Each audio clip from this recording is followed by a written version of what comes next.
Okay, so in this video, we're going to be talking about the nav arrows and the nav dots for MovingBox 3.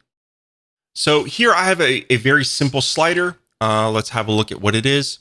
And this is just a simple slider that has both arrows and navigation dots. Now let's play with the actual arrows right now to kind of show you what we can do with our arrows. So right now, by default, we can always show the arrows, but we can also show them just on hover.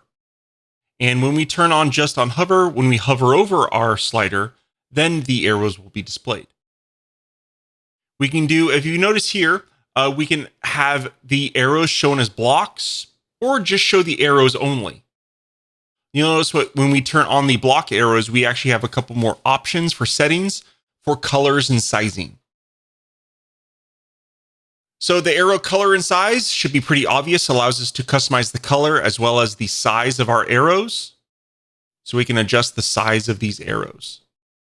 The background for our block is pretty apparent as well. It allows us to customize the color and the background that we have for our arrows. Next is the block size, which allows us to configure the actual kind of the width of our block sizes. So how bulky do we want those blocks to be?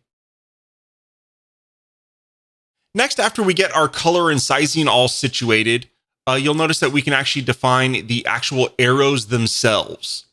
Now, what you'll notice is here by default, we have some SVG icons. And this is a great, really powerful way to define things because you can really customize these to be whatever you want because there are a billion different SVGs out there. I'll show you a couple of the ways that I like to insert these and where I find them. But if you just Google, there's a ton of SVG resources online that allow you to get some really great arrows and navigation SVGs. So I have a Mac app called Nucleo. It is a kind of a one-time purchase, and it just has a ton. We could just search for arrows in here, and it just has a ton, like thousands and thousands of different SVGs that you can then just say, hey, I want this one. You just right-click, copy SVG, paste it into stacks, done. Now, if you are a Font Awesome user, whether that be through my Font Awesome stacks or through Foundation 6, it has Font Awesome 5 Pro built in. You can actually use Font Awesome icons here. So here I've gone and just copied a couple Font Awesome snippets for the generic arrows off Font Awesome 5 directly inside of here. And you'll notice that we have the ability to still size them and color them just like we did with SVGs. All right, so last up is let's look at playing around with the arrow locations. Now, these settings are very flexible. It works great for either a horizontal or vertical. And there are going to be a lot of situations where some of the setting combinations here won't make sense for a vertical slider, but they do work great for a horizontal slider. So what I recommend is just working from your way top down. Okay. So for example, by default, we're going to have our arrows centered. They're centered within our slide. Okay. And we can also do flush left, which means they're both on the left side. We could do them both flush right, which means they're on the right side. And then we could also do flush top, and we can do flush bottom. Now you'll notice that some of those settings were a little bit funky. So that's kind of like get the location to where you want your arrows to be. For example, let's say I wanted it to be flush right. That obviously doesn't look good, but we need to tweak it. So we have them both on the right side now.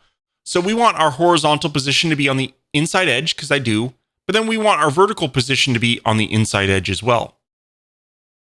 So there we go. So now I have vertically, they're on the inside edge. I can also put them on the outside edge.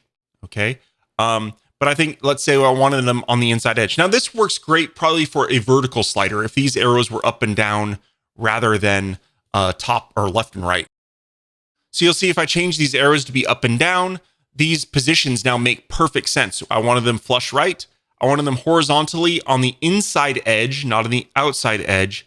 And vertically, I wanted them on the inside edge of the vertical line rather than the outside edge.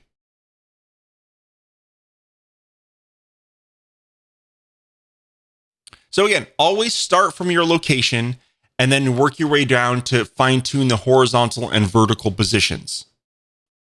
So for example, let's say I wanted to be flush bottom. And then actually, I think inside it, that's maybe perfect. Maybe that's exactly what I want, right?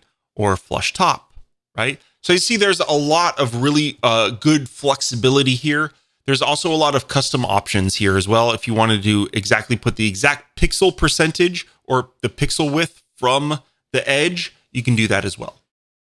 Now, if you want this pixel to be outside, you just do a negative number. So for example, I could do negative 20, and these arrows then kind of leak outside of that, right?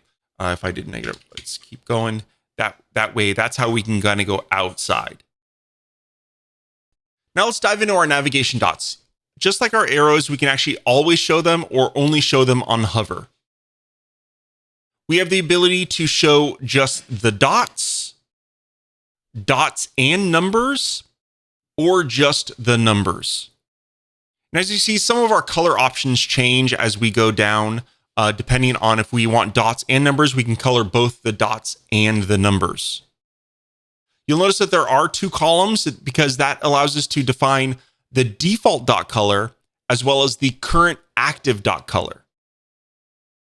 So as you see for my icons here, when the dot is active, I have a filled in circle, but for my inactive dots, it is a hollow circle. Therefore, I want my number color to be different. Next, as you'll see with our dot icons, just like the arrows, we can use SVGs from wherever you like, as well as you can put in Font Awesome or really any icon font snippet that you want directly in there, and it should work great.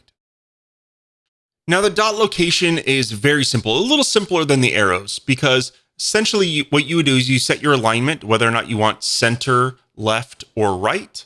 So where do you want your icons located? And then you can go ahead and configure the position. So do you want the inside bottom, inside top? Maybe you want the outside bottom, which would be outside of the slider, right?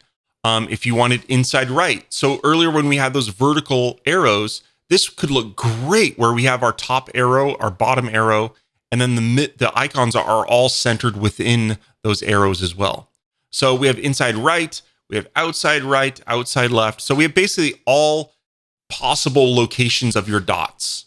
And then this little checkbox for centering with the arrows, essentially what it'll do is if you are using the nav dots between those arrows, this guarantees that it'll be really centralized to those arrows. And if you're not centralizing with the arrows, it actually just adds a nice little kind of buffer around. So it's kind of like adding a little bit of padding around your navigation so that it just positioned and looks a little bit nicer.